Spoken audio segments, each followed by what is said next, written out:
Bon, et bien sur ce, on va commencer tranquillement.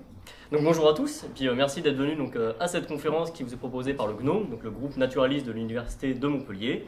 Donc, comme vous le savez, ça fait des années qu'on propose des conférences tous les lundis, en tout cas quand on peut, quand on arrive à trouver des intervenants et qu'il n'y a pas de problème extérieur. Voilà, on est très heureux de vous accueillir aujourd'hui pour cette conférence qui nous parle des punaises, donc un thème bien naturaliste. Je vais laisser la parole à Emanuel Matteo Espada qui va nous présenter sa conférence, puis après il y aura tout un temps d'échange, bien sûr si vous voulez poser des questions. Sur ce, bonne conférence à tous. Eh bien, bonjour à tous, merci d'être venus aussi nombreux. Je ne pensais pas que ce sujet attirerait autant de monde. Du coup, je m'appelle Emanuel Matteo Espada, j'ai toujours été passionnée d'insectes depuis toute petite et c'est pour ça que j'ai fait les études qui mènent au métier d'entomologiste. Donc c'est un métier qui sert surtout à étudier les papillons, les libellules, criguets, sauterelles, mais moi sur mon temps libre, je m'intéresse surtout aux punaises et aux coccinelles. Et mon objectif, c'est de rendre un peu curieux les gens, de voir le monde qui leur entoure et toute la richesse qu'il y a. Juste petit aparté, moi je vais parler des punaises de France métropolitaine. Donc toutes les questions qu'il y aura en dehors de la France métropolitaine, je ne maîtriserai pas du tout le sujet. Donc je ne vais pas vous parler de punaises géantes, mais simplement de toute la diversité qu'on a autour de nous et même dans votre jardin. Alors, qu'est-ce qu'une punaise? Donc ça c'est une question pour vous. Quel est le premier mot, quel est le premier sentiment que vous avez quand on vous parle de punaise? Quels sont les premiers mots auxquels vous pensez? Ça sent fort, ouais. Alors on va faire autrement. Levez la main ceux qui ont un a priori un peu négatif par rapport aux punaises. Qui viennent là? Oui, il y en a quelques-uns. Ok, et on verra si j'arrive à vous faire changer d'avis du coup. Donc juste un petit rappel de la classification rapide. Donc les punaises c'est des arthropodes, donc un corps segmenté, des pattes articulées. Et là je vous ai mis les 4 grands groupes principaux qui sont facilement différenciables, il suffit de savoir compter. Vous comptez les pattes et on est bon. Donc on a les chélicérates qui ont tous 8 pattes, donc araignées, scorpions, acariens et compagnie. Les myriapodes qui ont entre 18 et 354 pattes. Donc ça c'est vrai en France métropolitaine, mais le record dans le monde c'est un 1000 pattes en Australie qui fait 1306 pattes. Donc c'est vraiment plus. On a les crustacés qui ont entre 10 et 14 pattes, donc on retrouve tout ce qui est crevettes dans le milieu maritime. Et nos seuls crustacés terrestres, nous c'est les cloportes. Et enfin on a les hexapodes. Donc on a les différents groupes comme les colamboles ou les diploures que je vous ai mis. Et sinon on a les insectes qui sont séparés en différents ordres. Donc on a l'ordre des lépidoptères, les papillons, les odonates c'est les libellules, et les hémiptères qui nous intéressent aujourd'hui. Donc dans les hémiptères, c'est un ordre qui est caractérisé par un rostre piqueur-suceur. C'est-à-dire qu'ils vont avoir un rostre, donc comme une espèce de paille. On peut les voir là sur les diapos, ici, comme une petite paille. Hop. Et en fait, ils vont du coup piquer l'aliment qu'ils veulent manger et l'absorber. Donc ça pique et ça suce l'aliment. Simple à comprendre. Et du coup, il y a 4 sous-ordres. Donc anciennement, c'était homoptères et hétéroptères, mais ça, c'est plus du tout la bonne classification. Ça a été révisé. C'est des groupes. Les homoptères étaient un groupe paraphylétique, donc c'est plus du tout d'actualité. Ça, c'est les vrais sous-ordres dont il faut se souvenir. Donc on a les sternorhynques où c'est globalement pucerons, cochenilles. Les fulguromorphes, globalement, c'est les têtes d'aliens. Ils ont tous une gueule chelou comme ça.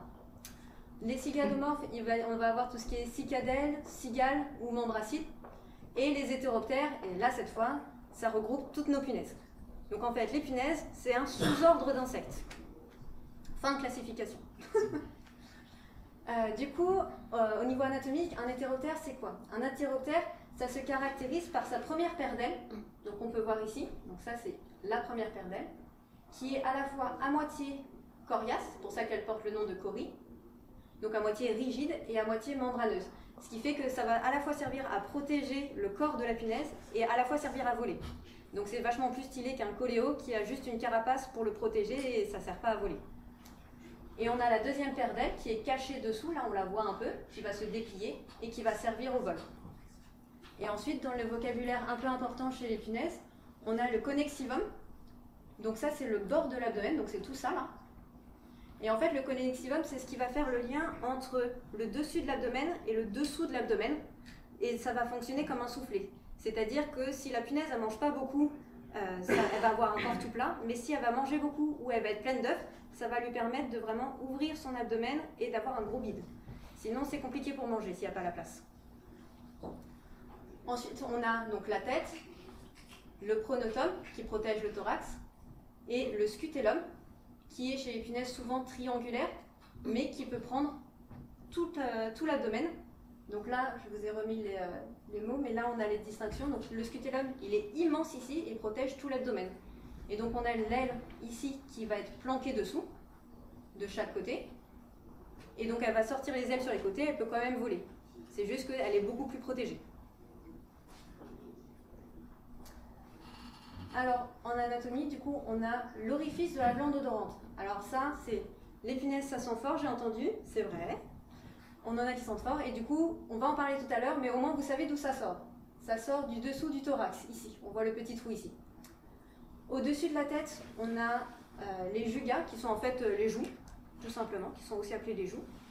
Et le clipéus, qui est coincé entre les joues, et qui est dans le prolongement du rostre. De dessous, on peut voir du coup le fameux rostre piqueur-suceur, qui au repos va être tout le long de la punaise, bien caché, avec les buccules qui sont un peu comme les joues du dessous, qui vont cacher le premier article du rostre pour le protéger. Et donc là, on voit du coup les buccules et le rostre qui sort totalement pour pouvoir se nourrir. Bon, maintenant que vous avez un peu quelques questions d'anatomie et qu'est-ce que c'est une punaise, on va voir si vous savez en reconnaître certaines. Donc là, je vous ai mis des photos et vous allez lever la main si vous pensez que c'est une punaise. Donc, est-ce que c'est une punaise? Ouais, on est à peu près à la moitié. Du coup, oui, c'est une punaise. Souvent, on les appelle des araignées d'eau, sauf que si vous recomptez le nombre de pattes, il y a 6 pattes, sachant qu'on a la première paire de pattes qui est toute petite, là, qui est ici, plus 4 autres pattes, donc on a bien 6 pattes. Et en fait, c'est pas du tout des araignées, c'est un abus de langage, mais ce sont des punaises. On voit vraiment rien. Je vous remets juste cette slide-là, juste pour que vous voyez un peu mieux, maintenant que vous voyez. Du coup, ça, c'est une punaise. Maintenant qu'on la voit bien. Alors, est-ce que c'est une punaise? Levez la main ceux qui pensent que c'est une punaise. Alors, il y a moins de mains qui se lèvent, et pourtant, c'est bien une punaise. Donc ça, c'est bien une punaise, et en fait, on ne voit pas du tout l'aile à moitié coriace, à moitié membraneuse, parce que de nouveau, on a le scutellum, ce que je vous montrais tout à l'heure, qui recouvre tout l'abdomen. Donc elle est bien carapassonnée. Mais du coup, elle va pouvoir de nouveau sortir les ailes. Donc ça ressemble un peu à un coléo, quoi, là, c'est sûr. Est-ce que c'est une punaise? Ah, quasiment personne se fait avoir, c'est pas une punaise. Donc non, ça c'est une chrysomèle. C'est les chrysomèles qu'on trouve sur le cyste, qu'on peut trouver à Montpellier assez facilement. Est-ce que c'est une punaise? Non, la personne se fait avoir. J'ai essayé, hein, pourtant. Donc ça c'est juste une petite blatte. Est-ce que c'est une punaise? Ah, ouais, tous ceux qui lèvent la main ont raison. Ceux qui lèvent la main tardivement, je suis pas sûre. Mais... Du coup, là, on a bien les ailes avec la partie coriace et la partie membraneuse. Alors, c'est sûr que ça se voyait moins que sur la photo que j'avais montrée avant. Mais bon, si je vous montre l'anatomie avec ça, vous allez moins voir, quoi. Et on a l'abdomen, en fait, qui est beaucoup plus long que les ailes. Est-ce que c'est une punaise? Non.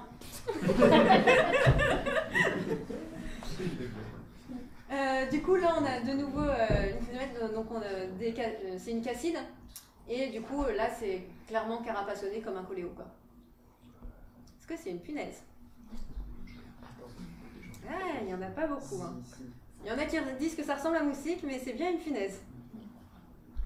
Du coup, là, forcément, avec le soleil et les reflets, on voit moins. Mais du coup, on a bien la partie coriace là, qui se voit à peine, et la partie membraneuse.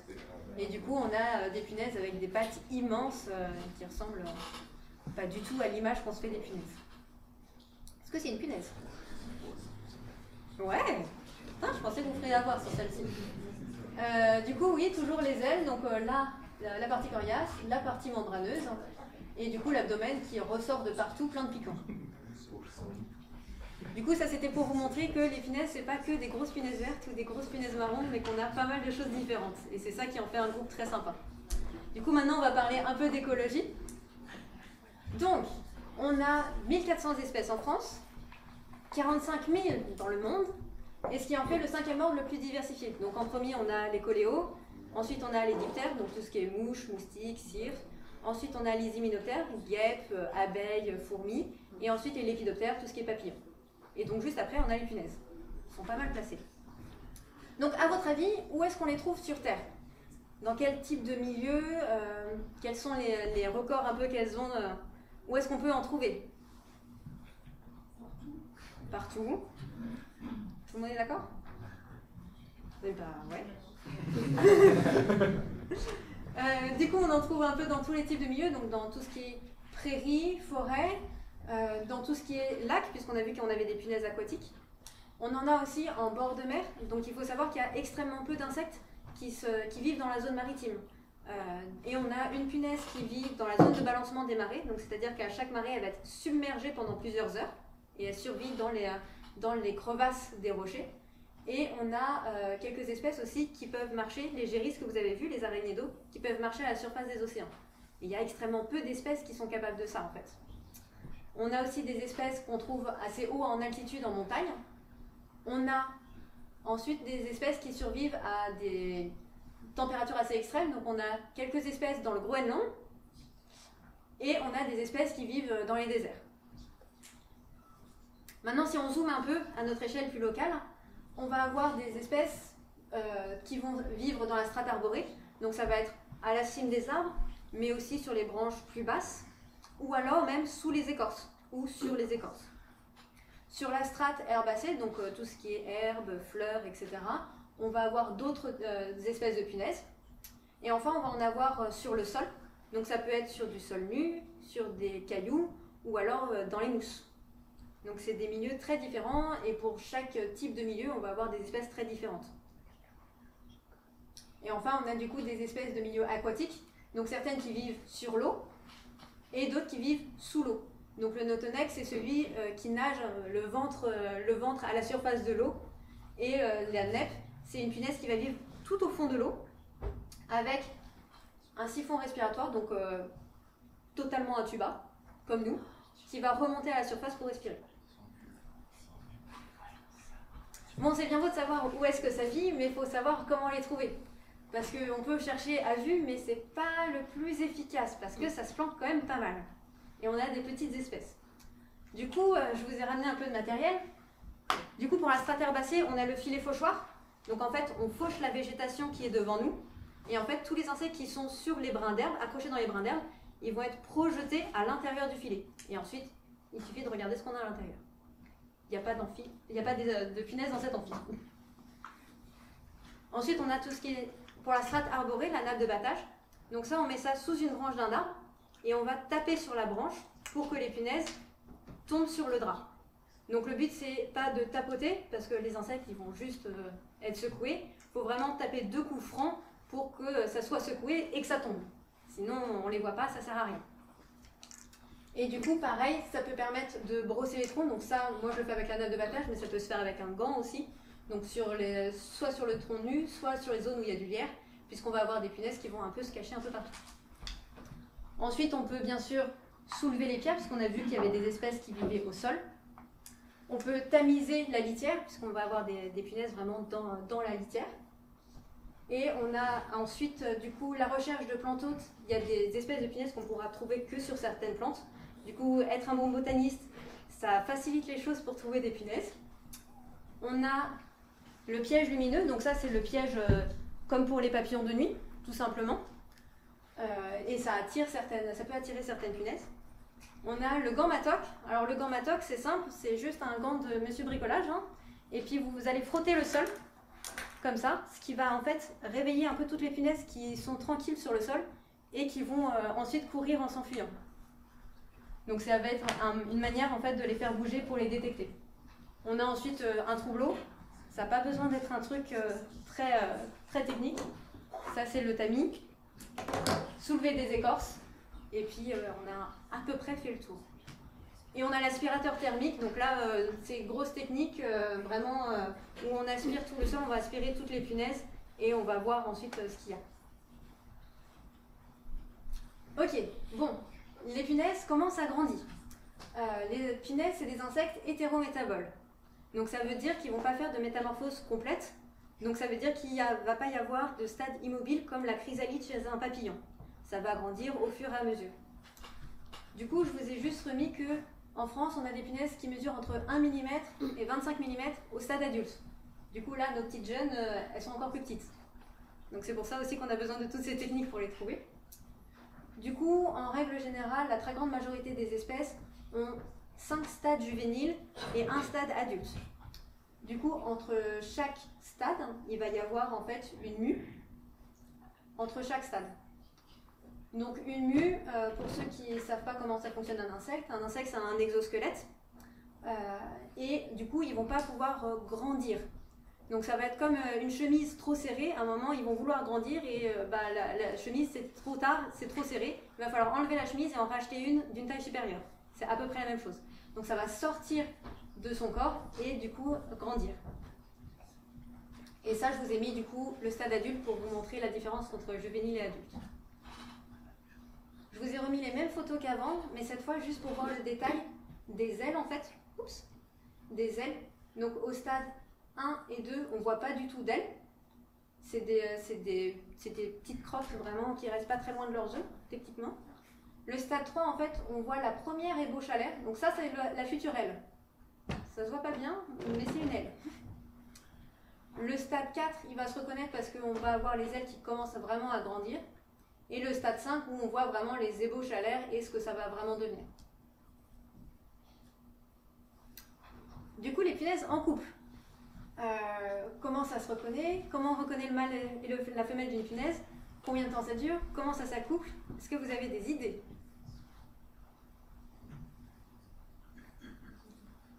Personne?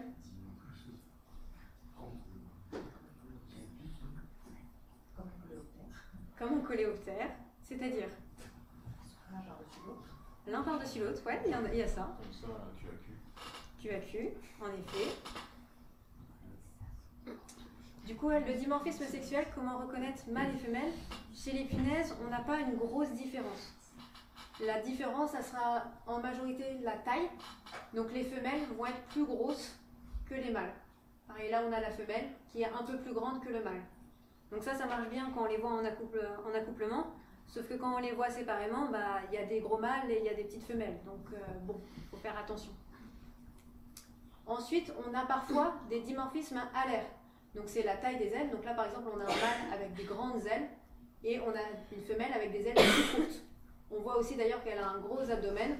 Donc soit elle a bien mangé, soit elle est pleine d'œufs. Ça peut servir d'indice. Et enfin, une manière fiable en fait de différencier mâle et femelle, il faut regarder le dernier segment de l'abdomen. Donc celui-ci mais de dessous. Et là, on peut le faire sur le terrain avec une bonne loupe. Donc si c'est un mâle, ça va être d'un seul bloc. Là, on voit c'est un seul bloc. Alors que ici, le dernier bloc, il est séparé en fait en 4 et on voit comme si c'était 4 petits blocs. Et donc c'est une femelle. Ça marche chez toutes les punaises, mais du coup chez les petites, ça va être plus compliqué à voir. Du coup, les méthodes de reproduction.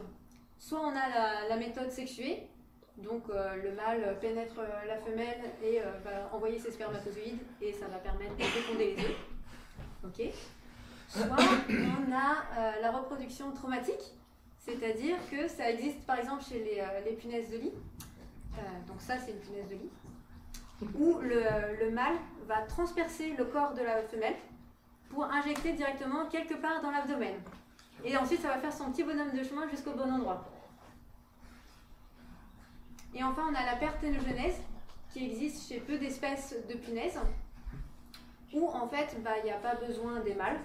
Les femelles vont s'auto-féconder, en fait elles vont faire des clones d'elles-mêmes.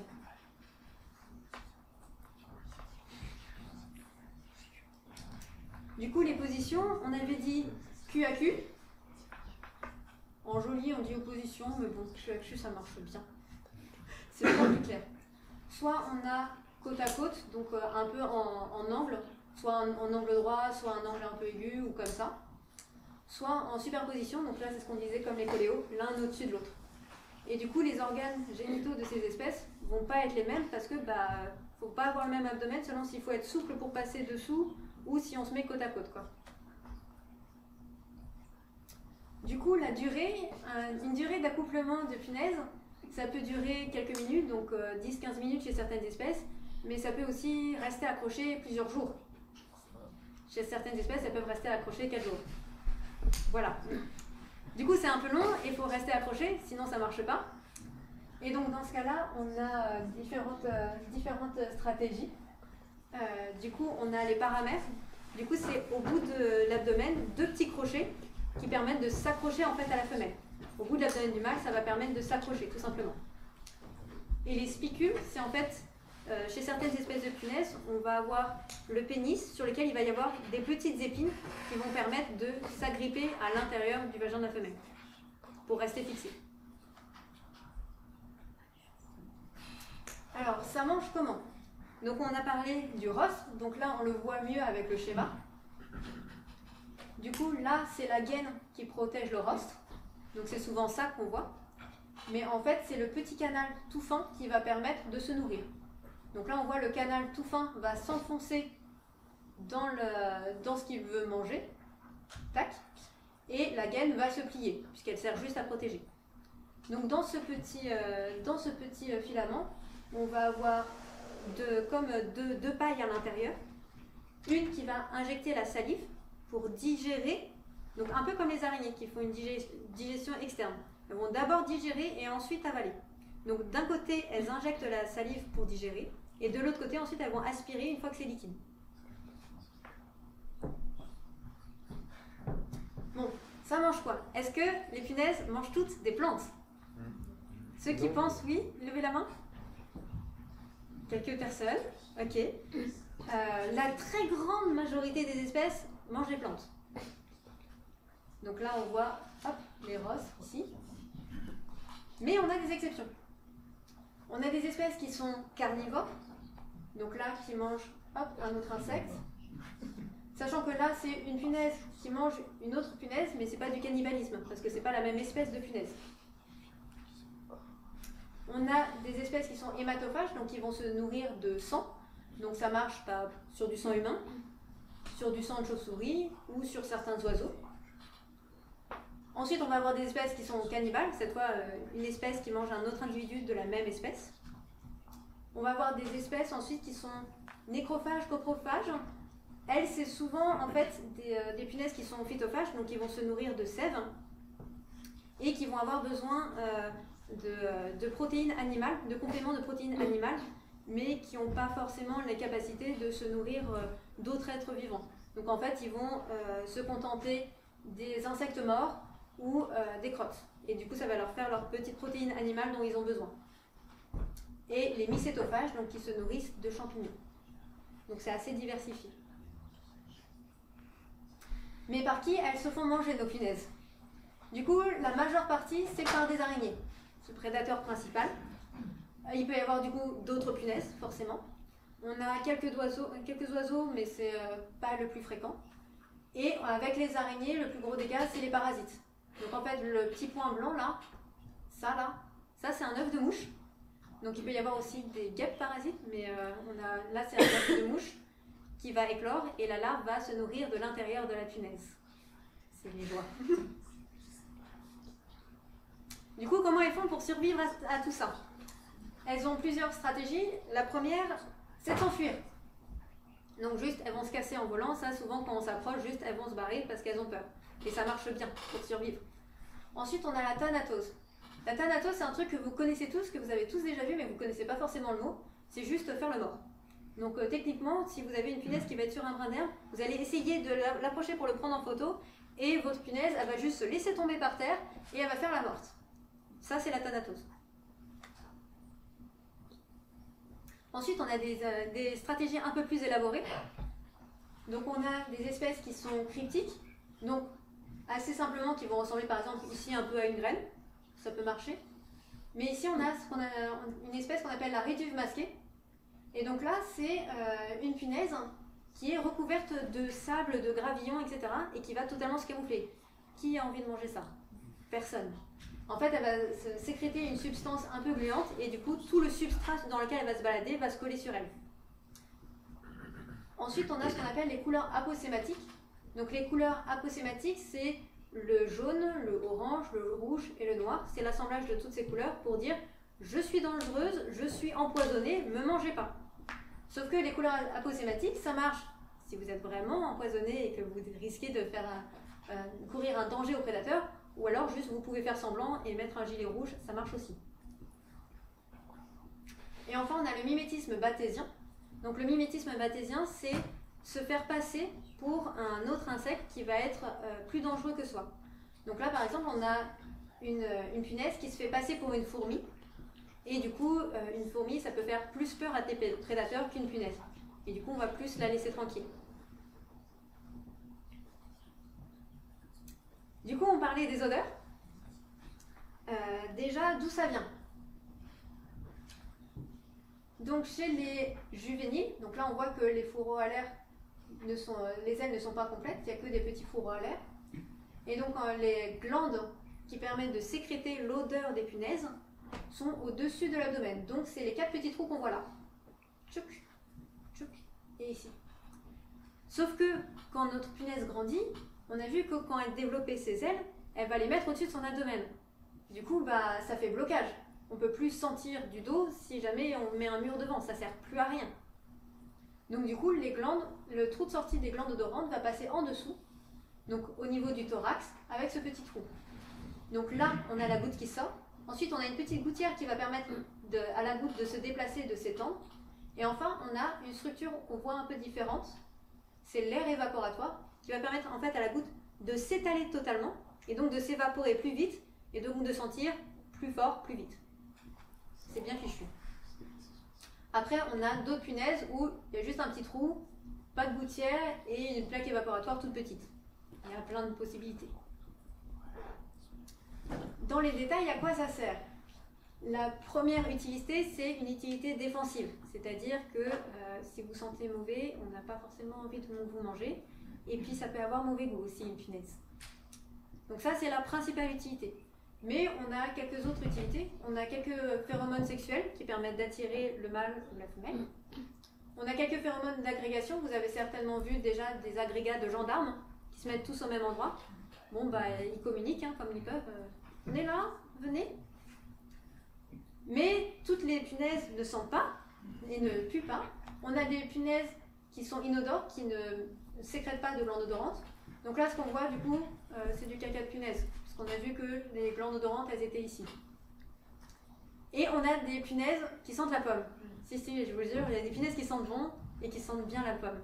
Je vous conseille d'essayer. Il y en a qui sentent la poire aussi. La poire? J'ai jamais eu de poire.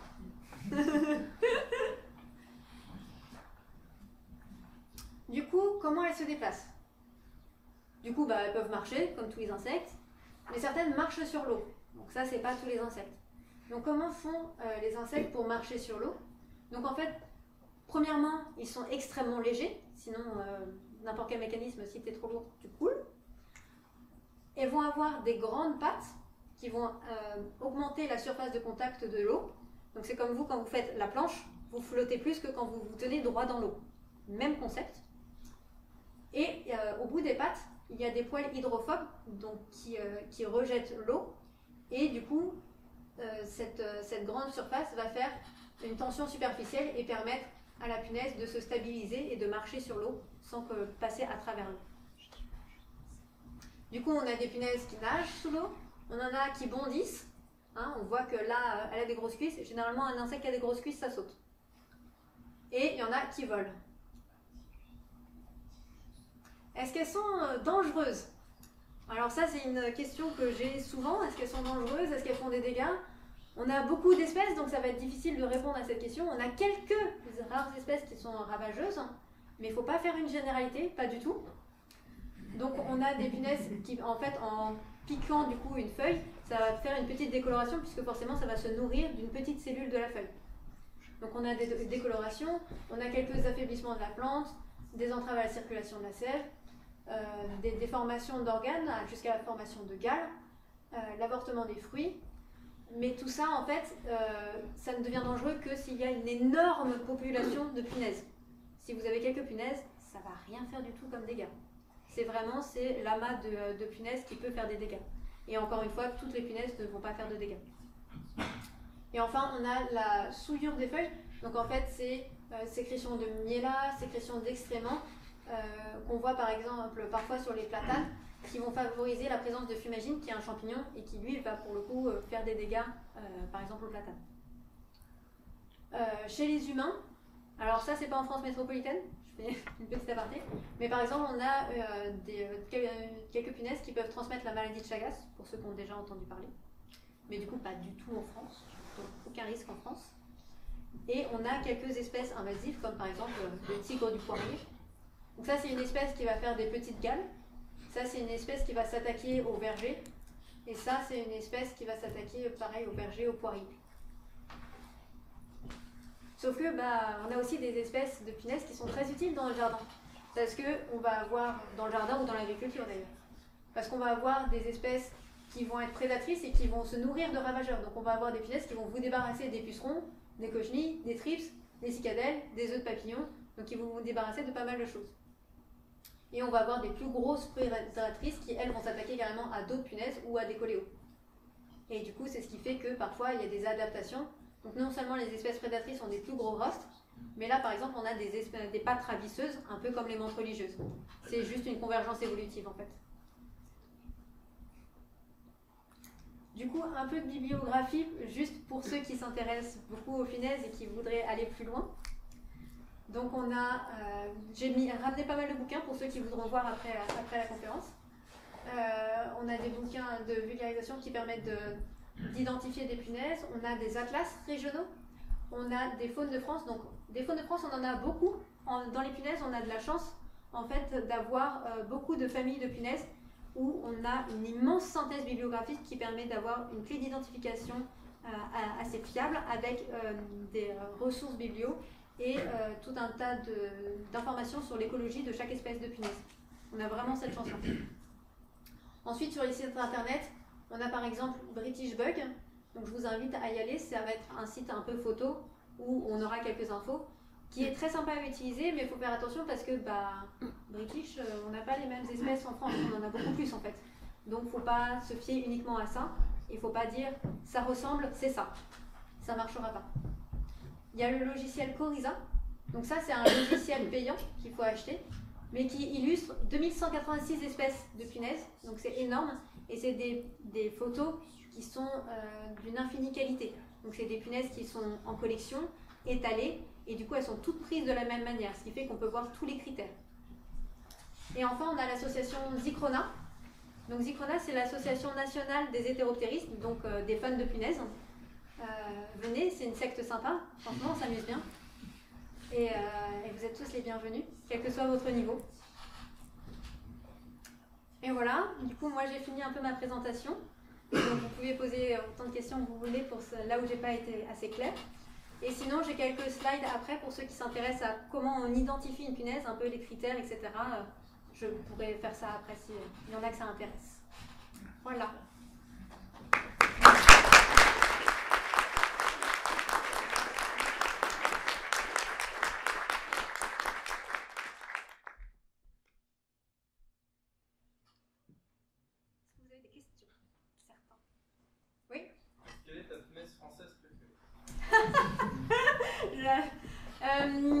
Une espèce, ça va être compliqué, mais ma famille préférée, c'est les thingidés.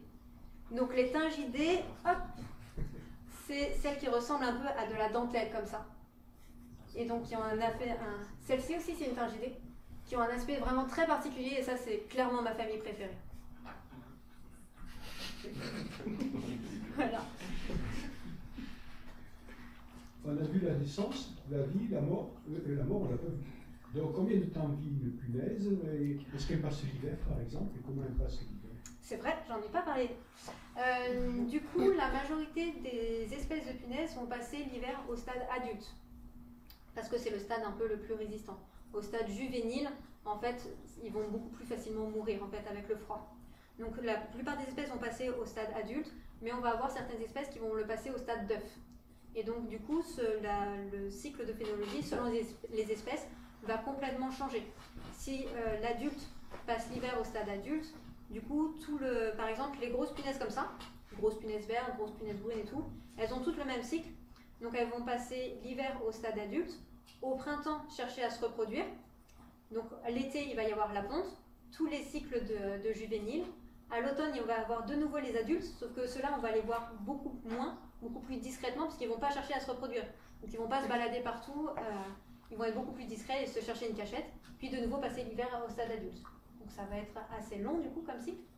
Mais on a parfois des espèces, la plupart des espèces vont être univoltines, donc un cycle par an, mais on va avoir quelques espèces qui vont être bivoltines ou trivoltines. Donc là, à chaque fois, sur une année, on va avoir plusieurs cycles de quelques mois. Puis du coup, d'une espèce à l'autre, ça peut varier totalement le nombre de jours de survie et les cycles. Ça vit combien de temps une punaise? Du coup, ça change totalement. Je vais pas avoir du coup de... J'aurai pas la réponse sur les extrêmes un peu, mais du coup, on va avoir des punaises qui vont vivre plusieurs mois, et certaines qui vont vivre seulement quelques semaines, quoi. Ça voudrait dire qu'elles pondent plusieurs fois dans l'année, elles peuvent pondre plusieurs fois dans l'année? Non, du coup, ça veut dire que j'ai pas été claire. En fait, on va avoir un adulte qui va pondre. Par exemple, au printemps, l'adulte va pondre. Ensuite, il va mourir, l'adulte. Puis, on va avoir les juvéniles qui vont grandir tranquillement. Il va devenir adulte. Cet adulte-là va faire une ponte. Et ensuite, du coup, tous les adultes de ce cycle-là vont mourir. Et du coup, les œufs vont éclore, grandir, devenir adultes. Là encore, il y aura ces adultes-là qui vont faire encore une nouvelle ponte. Et ensuite grandir et passer l'hiver probablement au stade adulte. Et ensuite, l'année suivante, on recommence. Du coup, c'est pas un adulte qui va pondre à plein de périodes différentes. Ça va être en fait vraiment des cycles. Comme des générations, exactement. Oui? Pour continuer sur les questions de génération, s'il y a plusieurs générations sur une année, est-ce qu'elles sont synchrones ou peu importe? Eh ben, très bonne question. Il y en a totalement qui sont justement synchrones, notamment pour les univoltines ou bivoltines. Elles ont tendance, par exemple, une ponte de punaise, même si elle est un peu éparpillée partout sur la plante, puisque ça va être des œufs un peu isolés souvent, ou alors des plaques d'œufs, mais elles vont tout éclore d'un coup. Donc voilà. Mais si on a plein de générations, justement parfois ça se confond, ça se chevauche tellement qu'on peut même plus dire que c'est bivoltin ou trivoltin. C'est juste, il y en a toute l'année et c'est un peu le bordel et ça marche. Donc encore une fois, ça dépend vachement des espèces. Ouais. Est-ce que tu as une idée de la proportion d'espèces qu'on ne peut pas identifier comme sur le terrain où il faut les disséquer Proportion d'espèces, non. Mais on a pas mal d'espèces quand même qu'on peut identifier sur le terrain malgré tout. Notamment du coup sur les pentatomidés, donc les grandes comme ça. On a ce bouquin-là qui est pour vraiment tout public, vous pouvez le feuilleter après, où c'est vraiment très adapté. On a la clé d'identification, on a toutes les photos avec les flèches qui montrent les critères si on n'a pas le vocabulaire et qui permet d'identifier toutes les grosses punaises, donc les pentatomoidea. Et ensuite on a du coup différentes familles qui vont être plus ou moins compliquées. Et après, ça va dépendre, par exemple, de ce que tu fais comme photo sur le terrain. Il faut savoir prendre les bonnes photos pour avoir les bons critères, quoi. Après, si ça en intéresse d'autres, du coup, j'ai les slides pour identifier des punaises. Ouais. Une petite question sur le métabolisme. Comment ça fonctionne un peu la diapause? Parce qu'il y a des individus qui peuvent rester apparemment plusieurs semaines, voire plusieurs mois sans se nourrir. Ouais, du coup moi je ne me suis pas encore trop renseignée sur le sujet, du coup je suis désolée, je ne vais pas pouvoir trop te répondre. Justement selon les espèces d'insectes, on va avoir des insectes qui vont avoir de l'antigel, on va avoir pas mal de choses différentes. Tout ce que je sais c'est que du coup les punaises qui passent l'hiver au stade adulte, entre le début de l'hiver et la fin de l'hiver, tu as une grosse diminution en fait de la masse de la punaise. Et du coup tu vas avoir pas mal de mortalité forcément. Mais en gros, s'ils deviennent trop maigres, s'ils n'ont pas mangé avant, c'est fini, quoi. Mais du coup, je ne sais pas quelle stratégie elles adoptent techniquement. Je sais que du coup, elles vont toutes se planquer, donc soit sous des pierres, soit par exemple dans la mousse, se réfugier dans des endroits un peu chauds. Mais après, techniquement, dans le métabolisme, je ne saurais pas répondre à tes questions, désolée. Oui. Ai-je bien entendu tout à l'heure que les pucerons étaient des punaises? Non, les pucerons, ce sont des hémiptères. Ah. Du coup, dans l'ordre des hémiptères, On a un sous-ordre qui va être puceron, cochenille, un sous-ordre qui va être cigale, cicadelle, etc. On a le sous-ordre des fulguromorphes, qui n'ont pas vraiment de nom commun facile à dire, mais moi je les appelle les têtes d'aliens, ça marche plutôt bien. Et on a le sous-ordre des punaises. D'accord, merci, j'avais mal. Donc on va dire que c'est des cousins éloignés. C'est le même ordre, mais c'est deux sous-ordres différents. Ouais. Est-ce que du coup les araignées d'eau ça existe vraiment, ou à chaque fois que j'ai dit araignée d'eau, en fait je parlais des punaises d'eau? Alors on a des araignées qui marchent sur l'eau, il y en a, mais elles sont... c'est souvent des punaises qu'on voit. Souvent en fait quand tu vois beaucoup d'araignées d'eau, entre guillemets, c'est des punaises. Les araignées qui ont la capacité de marcher sur l'eau, il y en a, hein. De toute façon c'est le même mécanisme. Elles sont souvent isolées. Tu ne verras jamais des groupes d'araignées d'eau. Donc c'est souvent des punaises. Elles sont végétariennes, c'est les araignées d'eau? Non, elles sont carnivores. J'ai mis une photo. Où est-ce qu'elle est? Oui, si je te dis. Voilà. Donc là c'est une araignée d'eau. Et en fait, les araignées d'eau, elles vivent sur l'eau et elles vont attendre tranquillement qu'il y ait des insectes qui se noient plus ou moins sur l'eau en mode « Ah, tu es tombé, tu peux pas t'en aller. » C'est dommage. Ça, c'est un bon repas en tout cas. Donc, elles sont prédatrices. Ouais. Y a-t-il des punaises qu'on peut voir en chasse de nuit? On a des punaises qui vivent la nuit, ouais. Après, des punaises qu'on peut voir que au piège lumineux, je ne pense pas, puisque techniquement, les punaises, elles sont quelque part dans le jour. Donc avec tous les matériaux qu'on a, si on fait peut-être du tamisage, on va les trouver, etc. Donc c'est une technique, une manière de les trouver, mais on a toujours plusieurs manières de trouver des punaises. Ouais. Est-ce que tu as déjà élevé des punaises et est-ce qu'il y a des amateurs derrière? Ouais. Du coup, moi j'ai fait quelques élevages, pas beaucoup pour l'instant, mais c'est un de mes projets de l'année justement parce que j'aimerais bien les photos qu'on a vues sur les cycles de vie. Hop, ça c'est quasiment les seules photos du capot qui sont pas à moi et clairement j'aimerais les faire pour montrer justement les différents stades larvaires. Et élever une punaise, c'est pas très compliqué. Pour les punaises phytophages en fait, ça va être pour ceux qui ont déjà élevé des papillons, une chenille quand on la trouve sur sa plante hôte. Il suffit de prendre la chenille, sa plante hôte, de lui redonner sa plante hôte, elle va la manger, elle va grandir, elle va devenir papillon. Les punaises, c'est la même chose. Comme les stades juvéniles n'ont pas encore d'ailes, qu'ils ne volent pas, si vous trouvez une punaise sur une plante, c'est qu'elle se nourrit de cette plante. Donc vous pouvez continuer de lui donner cette plante et ensuite elle va continuer de muer. Donc c'est pas très compliqué à faire. Il faut juste faire attention un peu au degré d'humidité et que ça ne moisisse pas. Et redonner des plantes fraîches. Faites pas les mêmes erreurs que moi. S'il vous plaît. Ouais. Par l'opposition, est-ce que tu peux nous en dire un peu plus sur celles qui mangent des champignons? C'est quel genre de champignons? Une partie des champignons? Et là, tu me poses une colle parce que je ne suis pas renseignée sur le sujet. Je suis désolée, je ne peux pas répondre à cette question, j'ai pas plus d'infos là-dessus. Il y en a beaucoup d'espèces. Non, il n'y a pas beaucoup d'espèces sur la zone cétophage. En fait, vraiment, la quasi-totalité des punaises, la grande majorité sont phytophages. Ensuite, on a une bonne proportion de carnivores. Et ensuite, le reste, c'est minime, quoi. On a très peu d'espèces. Ouais, avec plaisir. Lui, c'est le vrai spécialiste. Une famille qui est inféodée aux champignons, c'est les arabides. Elles sont plates et elles sont sur les carpentures, les champignons de bois. Elles sont souvent sur les écorces, il y a le mycélium du champignon. Elles sont super mal connues, donc on sait pas trop ce qu'elles font. J'en ai une qui est boîte, ceux qui veulent voir à quoi ça ressemble après. Merci. Ouais. Est-ce que les punaises sont en déclin ou est-ce que ça se porte bien quand même? Ça va être difficile de répondre à cette question dans le sens où il y a beaucoup de personnes qui vont étudier les papillons, mais il y a quasiment personne qui est payé pour étudier des punaises. Moi, j'en connais pas. Du coup, on a très peu de connaissances en fait. Il y a des espèces qui sont tellement mal connues, on ne sait même pas déjà si elles sont rares ou pas de base en fait. Parce qu'il y a des punaises qui sont tellement petites, c'est juste que personne les cherche. Donc parfois, je fais une trouvaille et je fais « Waouh, il y a très peu de données sur l'INPN !» Sauf que ça ne veut rien dire, ça peut être juste que personne les cherche. Du coup, aucune idée en fait déjà de savoir leur degré de rareté actuel.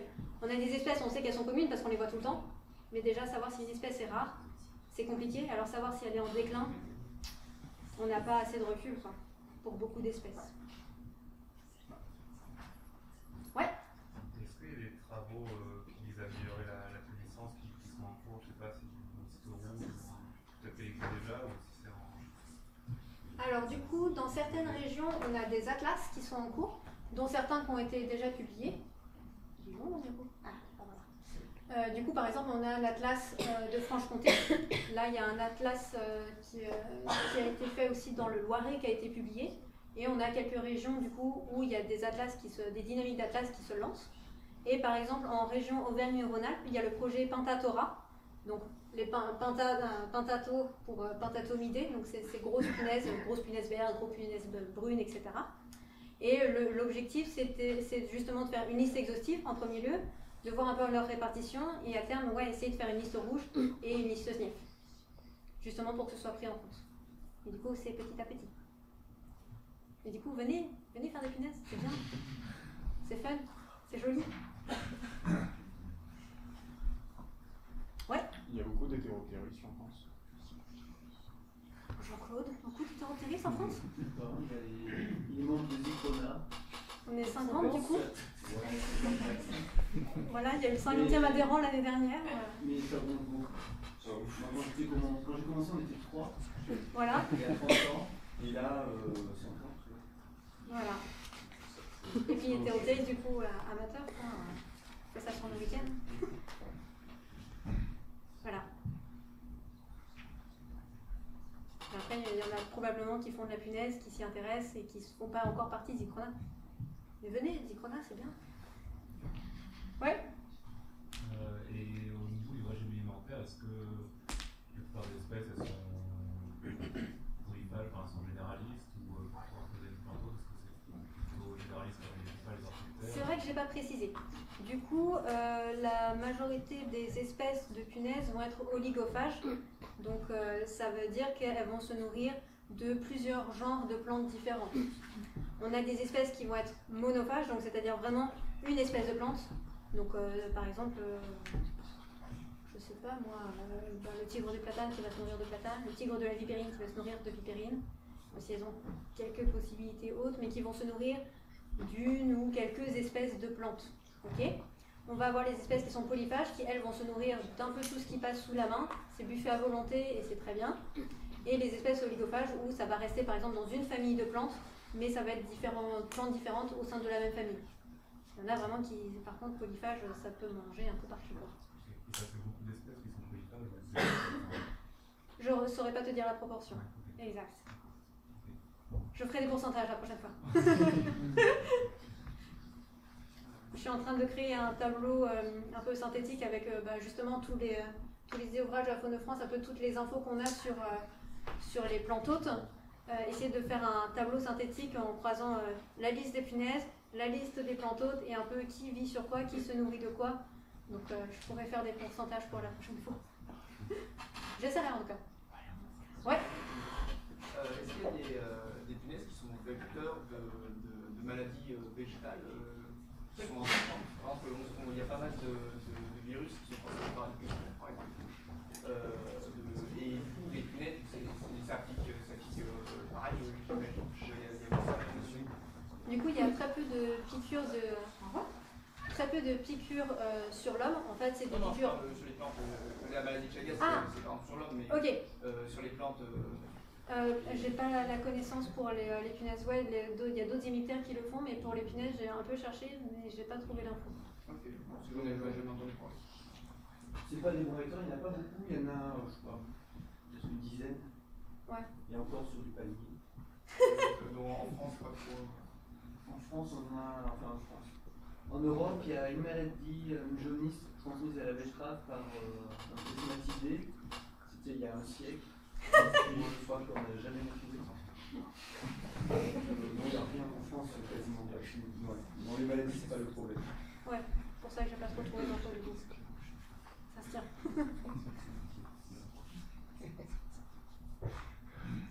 Ouais. Les gendarmes sont des punaises? Ouais. tout à fait. C'est pour ça que... De quoi se nourrissent-ils? Comment? De quoi se nourrissent-ils? Donc eux, ils sont phytophages, hein. Donc ils vont se nourrir de sève. Le mot technique d'ailleurs pour se nourrir de sève, c'est opophage. Voilà, c'est une catégorie des phytophages. Et du coup, ils vont se nourrir surtout sur des malvacées, donc sur des mauves ou sur des tilleuls. C'est pour ça qu'on les voit souvent en tas au pied des tilleuls. Bah, ils s'en nourrissent.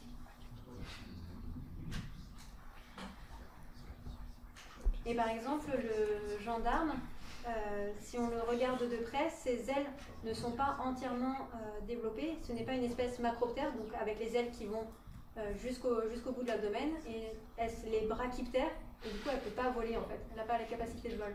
On a quelques individus parfois au sein d'une colonie gendarme qui sont macroptères, qui eux peuvent voler, mais c'est assez rare. Bonjour. Voilà, pour l'anecdote. Voilà. Et chez l'homme, il y a des maladies associées aux piqûres? C'est ce que je mettais juste avant. En France métropolitaine, non. Et on a la maladie de Chagas, qui du coup, Amérique du Sud, Amérique du Nord. Et, à part ça, nous, en France métropolitaine, on n'a aucun risque pour les punaises. Si on a une punaise qui nous pique accidentellement, ça ne sera pas voulu. Ça peut faire mal, parfois. Si c'est une punaise qui se nourrit de plantes, on ne va pas vraiment beaucoup le sentir, hein, ça va faire juste une petite piqûre sur l'instant. Si c'est une piqûre de prédatrices comme les réduves, hop, elle est où ma belle réduve? Je sais que tu es là. Elle est là. Elle est là, hop. Ça là, le ross, on voit que le ross il est quasiment aussi gros que la patte. Ça déjà c'est un bon signe que c'est une prédatrice et que ça va faire mal si elle pique. Les réduves ça fait mal quand ça pique. Mais ça fait mal, c'est tout. C'est pas grave. C'est pas agréable, je le conçois, mais c'est pas grave.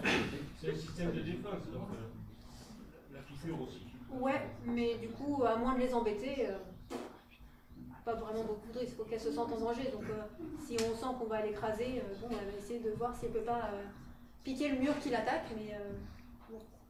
Donc les punaises de lit ne sont pas un problème. Oui, on a les punaises de lit. Mais les punaises de lit, encore une fois, ça pique, il y en a partout, c'est surtout ça fait des grosses colonies, mais ça ne transmet pas de maladie non plus. Donc il faut s'en débarrasser, ouais, mais techniquement, sur la question où ça transmet des maladies, c'est non. Tu t'es déjà fait piquer par une punaise? Non, contrairement à toi. J'essaye. Ouais. Qu'est-ce qu'on peut faire en cas d'invasion de punaise? Parce que moi, l'été dernier, j'ai dû quitter un chalet en bois, en Aveyron. Il y a des punaises partout. J'ai dû en brûler des centaines.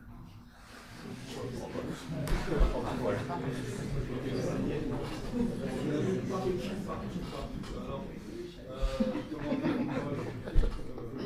voilà, donc je me suis adressé sur des gens de Montpellier, qui m'ont dit qu'il fallait signaler justement ce département d'Aveyron, c'est un petit coin là. Il fallait le signaler parce que vraiment là c'était vraiment invasif et vraiment incroyable à dégager, à déménager, à partir. Du coup, on a quelques espèces qui sont invasives, qui s'installent en France et qui s'y plaisent beaucoup. Et justement, il y a des enquêtes de l'INRA où il faut dire, en fait, par exemple, on a la punaise diabolique qui a été appelée comme ça, pour voir justement son expansion en France, savoir où est-ce qu'elle vit. Donc on a des enquêtes comme ça. Et le fait que ça se réfugie dans les maisons, encore une fois, donc il y a beaucoup d'espèces qui passent l'hiver au stade adulte, et du coup, faut chercher la chaleur en fait. C'est là où on survit le mieux. Et du coup, au mois d'août, ok. Et au mois d'août. Moi, je me suis dit, est-ce que c'est lié au réchauffement climatique? Est-ce que je ne savais pas en tant que prédateur, est-ce que c'était lié à des oiseaux? Je ne sais pas si les chauves-souris aussi. Après, on n'a pas toutes les réponses et tous les facteurs qui font que parfois, à un instant T, il y a tout d'un coup une invasion, alors que la maison d'à côté, il n'y a rien du tout. Ou l'année suivante, il n'y aura rien. Ça dépend tellement de facteurs. Peut-être la structure en bois, peut-être, je ne sais pas. Ça dépend de trop de facteurs différents. Je cherchais loin, je savais que, par exemple, les Vikings, contre fongicides, faisaient des choses très naturelles. Ils utilisaient l'écorce de chêne bouillie pour le bois, pour éviter ça. J'ai même tenté tout ça. Pour chasser les punaises, pour éviter de utilisé pour le chimique. Je ne sais pas quoi. Je ne sais pas. Il y en a toujours autant. Je ne pourrais pas aider sur cette question.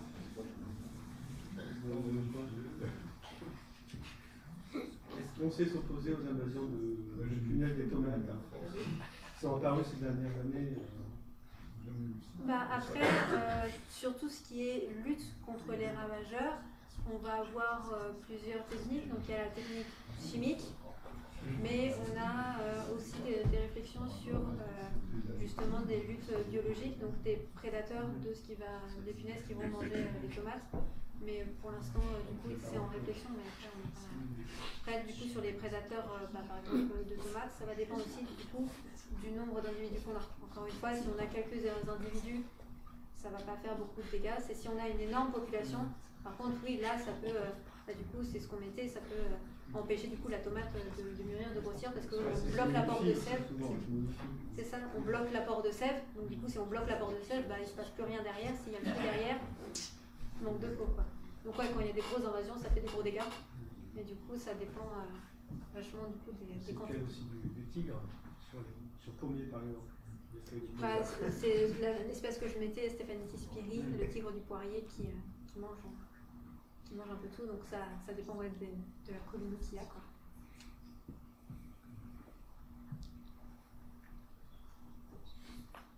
Ouais. C'est quoi la maladie de Chagas? Je vais avoir du mal à expliquer la maladie de Chagas, vu qu'on l'a pas en France métropolitaine. C'est vraiment, du coup, quand j'ai recherché justement, parce que c'est une question qu'on me pose souvent, c'est est-ce que pour chaque insecte, ça va être est-ce que ça transmet des maladies? Est-ce que c'est dangereux? Est-ce que c'est urticant? Donc c'est pas urticant, c'est pas dangereux en France métropolitaine, ça transmet pas de maladie en France métropolitaine. Il se trouve que du coup, il y a quelques espèces qui transmettent la maladie de Chagas, mais du coup, ça va être sur un autre continent. Non, du coup, je me suis voulais pas... savoir si c'était les symptômes de la maladie de Chagas. Je vais chercher. Voilà. Ouais. Est-ce que vous voulez de la sève ou parce que comme vous avez dit que c'était une digestion externe avec des enzymes, est-ce que c'est juste les cellules qui sont digérées et consommées ou c'est directement la sève justement qui est digérée? C'est la sève, ouais. C'est pour ça que le terme vraiment technique et spécifique, c'est pas vraiment phytophage, mais c'est opophage qui se nourrit de sève. Voilà. Ouais. Est-ce que c'est des espèces qui sont toxiques pour l'humain? Toxiques pour l'humain, c'est-à-dire? Oui, voilà. Alors, je ne sais pas qualifier, mais il y a quand même pas mal, je pense, dans des enfants qui mangent des punaises, et du coup, il y a un... c'est dégueu. Et si ça pique la langue, c'est pas agréable du coup. Et voilà. Non, tout va bien. Ça sera juste un mauvais moment à passer et puis il va le regretter un moment et il ne recommencera pas. C'est comme les oiseaux, ils le mangent une fois et ensuite ils ne recommencent plus, quoi. C'est-à-dire que le fait aussi de sentir mauvais, le fait de sentir mauvais et de sécréter une odeur comme ça, c'est ce qui fait que un oiseau par exemple il va manger une punaise, cette punaise là elle sera sacrifiée peut-être, mais du coup toutes les autres punaises qu'il verra il fera ah non celle-ci je ne les mange pas, hein, plus jamais. Du coup ça peut servir à sauver en fait la population, donc ça c'est une stratégie qui ne sauve pas forcément à l'échelle individuelle mais aussi à l'échelle beaucoup plus grande, quoi. Mais toxique, ouais. Moi j'ai une question. Tout à l'heure on nous a vendu des slides supplémentaires. Personne nous les demandé. Ok, est-ce qu'il y a d'autres questions avant ou pas? C'est vrai, on dirait comme ça. Pas d'autres questions avant, c'est tout bon? Ouais. Sur le prolongement de questions précédentes, ouais. J'étais confronté parfois sur différents bâtiments à des agglutinations de punaises. Ouais. Je ne sais pas si c'était aussi dans une démarche de recherche de chaleur, mais le hasard a fait que c'était à chaque fois sur des façades vitrées, intérieures ou extérieures, mais plutôt exposées sud. Ok. Je ne sais pas s'il y avait une piste à creuser. Du coup, encore une fois, moi j'ai pas l'information sur ces agrégations de punaises, mais du coup c'est très intéressant. Et en fait, il faudrait que tout le monde qui ait fait un peu ces observations fasse remonter les infos. Et je pense que si on compilait toutes les observations qu'a fait chacun, ça nous permettrait peut-être d'y voir plus clair, quoi. Moi, tout ce que j'ai vu sur les phénomènes d'agrégation, c'est lié un peu aux phéromones et du coup, où ils disent un peu les copains, on est là, c'est bien, venez. Et voilà. Mais ça va pas plus loin. Du coup, les slides suivantes, c'est ça? Bon, il n'y en a pas beaucoup. Comment on étudie une punaise, comment on l'identifie? Du coup, il y a 3 gros pièges à éviter. Premièrement, comme chez beaucoup d'insectes, les couleurs ne sont pas un critère. Là, on a une punaise rouge, là, on a une punaise blanche, c'est la même espèce, il n'y a pas une albino, c'est tout, c'est juste des couleurs différentes, tout va bien. Et il y a ça chez plein d'espèces d'insectes. Ensuite, on a les motifs. Bah, là, on a une punaise unie, là, on a une punaise avec plein de motifs. C'est quand même la même espèce aussi. Et on a des critères de taille, donc ça peut être la taille de l'individu, la taille des ailes. Donc là, on a une espèce macroptère, là, on a une espèce microptère, et c'est quand même la même espèce aussi. Ce que je veux dire, c'est que il faut faire attention à ne pas jouer soi-même au jeu des 7 erreurs en disant là, c'est pas pareil les ailes, c'est pas la même espèce. Il vaut mieux vraiment se fier sur des bouquins, des études de personnes qui ont passé des dizaines d'années à étudier des centaines, voire des milliers d'individus, en disant ok, le critère c'est ça, c'est la taille des poils d'antenne, et ben vous mesurez la taille des poils d'antenne pour l'identifier. Le jeu des 7 erreurs, ça marche pas toujours. Ça peut marcher parfois, mais c'est dangereux et ça fait pas mal de fausses identifications. Maintenant que ça c'est dit, pour identifier sur photo, on disait qu'il y avait des espèces qui étaient identifiables sur photo, notamment les grosses comme ça, mais il faut savoir prendre une bonne photo. C'est-à-dire qu'il faut prendre une photo bien de dessus, bien plan, bien droit, parce que parfois, par exemple, on a besoin de mesurer le rapport de taille entre la longueur du pronotum et la longueur de l'abdomen. Et ici, c'est toute traviole, je ne peux pas mesurer et du coup, je ne pourrai jamais l'identifier. Bon, ok, là j'ai mis un nom, mais j'avais d'autres photos. C'est pas avec cette photo-là, sinon ça n'aurait pas été possible. Ensuite, ça c'est la photo obligatoire. La photo du dessus, c'est ce qui va être le plus utile. Ensuite, une photo de profil, ça va permettre de voir un peu les excroissances. Une punaise, c'est pas forcément plat. Ça peut être très joli de profil aussi. Ou alors la présence de poils. Là, je sais pas si on voit, mais c'est tout hérissé de poils. Et on a des punaises qui vont être sans poils, et ça va être un critère. Et enfin, de dessous, ça peut être intéressant parce qu'on va avoir la longueur du rostre. Donc savoir si le rostre, il arrive jusque là, ou il va jusqu'au milieu de l'abdomen, bah ça, par exemple, ça va pas être la même espèce. Ensuite, en critères facultatifs, on a parfois des critères sur les antennes. Donc là, pareil, il faut que l'antenne soit sur le même plan pour qu'on puisse mesurer, par exemple, les différents articles antennaires. Là, cette antenne-là, j'en parle même pas, on la voit pas. Et celle-ci, elle n'est pas vraiment plane, elle est un peu floue, elle parle sur le côté. Et du coup, j'arriverai pas à mesurer parce que je ne sais pas exactement où se terminent les segments et s'ils sont vraiment plats ou s'ils partent un peu dans le décor. Du coup, ça ne sera pas des mesures fiables. Donc il faut vraiment prendre une bonne photo comme ça. Et ensuite, on a les pattes qui peuvent soit avoir des épines, soit ne pas en avoir, ça peut être un critère. Ou chez cette espèce, là on a un fémur qui est bien droit, et là des fémurs qui sont arqués, comme si elle faisait du cheval. Mais du coup, c'est 2 espèces différentes, tout simplement. Donc en soi, c'est des critères assez simples. Si c'est droit ou si c'est arqué, c'est simple à voir. Mais il faut avoir la photo. L'albino, bah, parfois c'est indispensable, hein, parce que justement tout ne se fait pas juste avec les motifs, les colorations, la forme que ça a. Et parfois il faut prélever et regarder sous la loupe binoculaire. Donc en critères externes, on a parfois des mesures au dixième de millimètre. Par exemple, cette espèce-là, qu'on a vue tout à l'heure, quand elle avait des ailes grandes ou petites, c'était pas un critère. Elle, son critère, il faut savoir si elle fait plus de 4,4 mm ou moins de 4,6 mm. Et oui, si ça fait 4,5 cm, on ne saura jamais ce que c'est. Il faut l'accepter, ça sera comme ça. Donc on a des rapports de longueur, c'est ce que je vous disais la dernière fois, il faut parfois mesurer la différence entre la taille du pronotum et la taille de l'abdomen, mais parfois c'est entre la longueur de la tête et la longueur d'un œil, parfois c'est la longueur entre l'épaisseur d'un article antennaire et l'épaisseur du poil qui est sur cette antenne.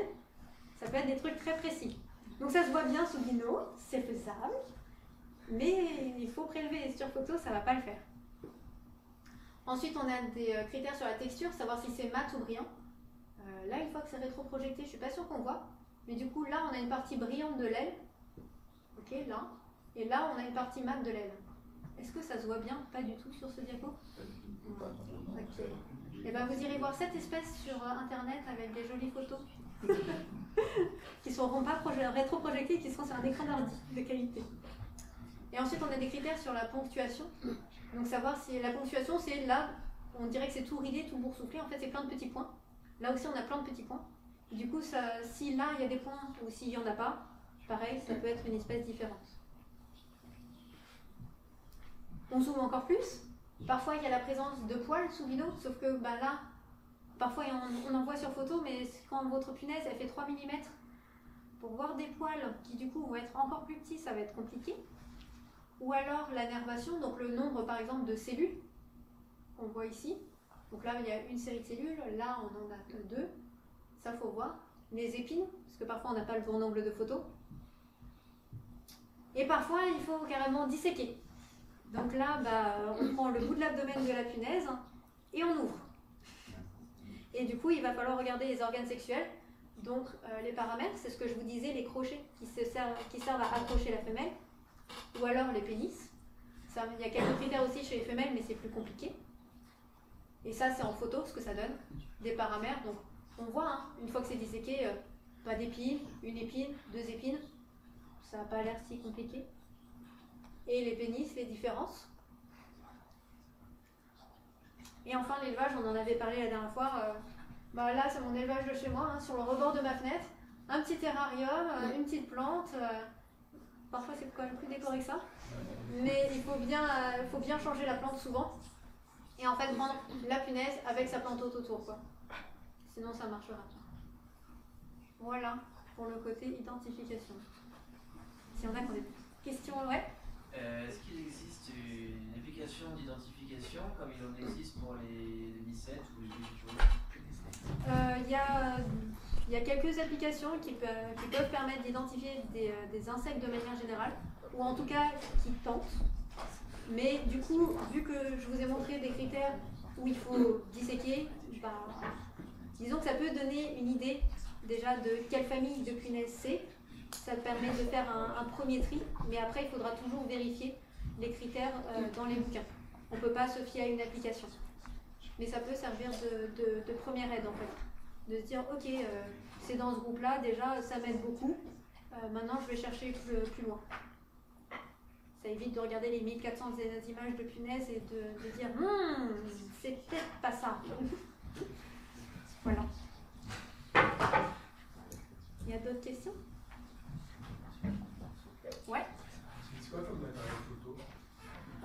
J'ai pas mis mon matériel photo, mais j'ai un réflexe Canon avec un 100 mm macro. Tout simplement. Et sinon, il y a du coup un bon objectif qui a le MPE 65 mm macro qui a un fort zoom, un fort rapport de grossissement et qui du coup, pour les toutes petites espèces, pour les petites tringidées, c'est bien pratique. Un achat futur pour moi. Voilà. Mais après, on peut très bien identifier, il y a des très bons bridges, il y a des très bons compacts, il y a des très bons téléphones portables aussi. Parfois, on envoie des photos sur téléphone portable et c'est parfois mieux qu'un réflexe mal utilisé. Donc, faut pas se bloquer avec le matériel. Et encore une fois, il y a des punaises,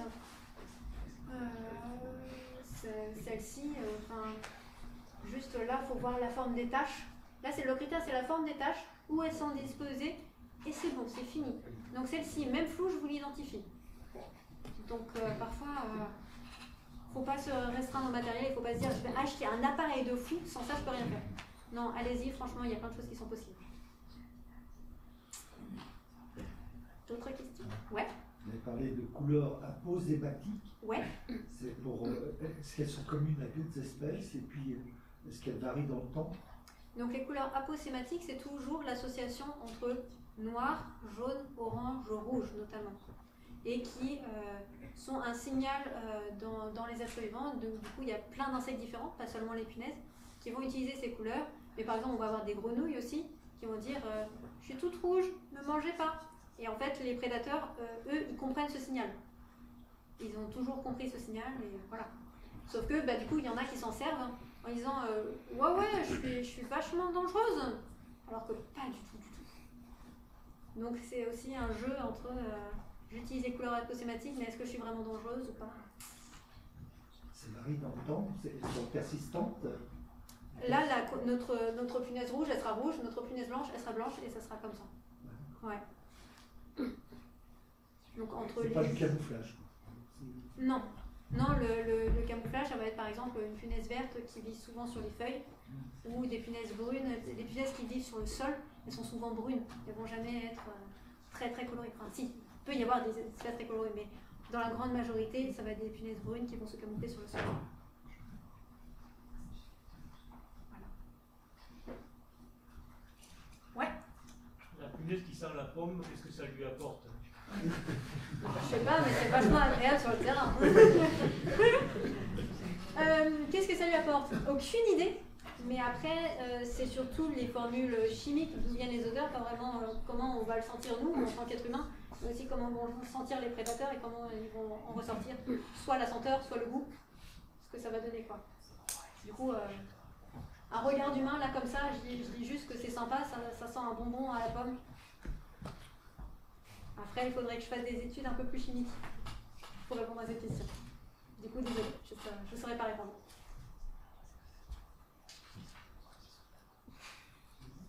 Voilà. Merci. J'espère que ça vous a plu.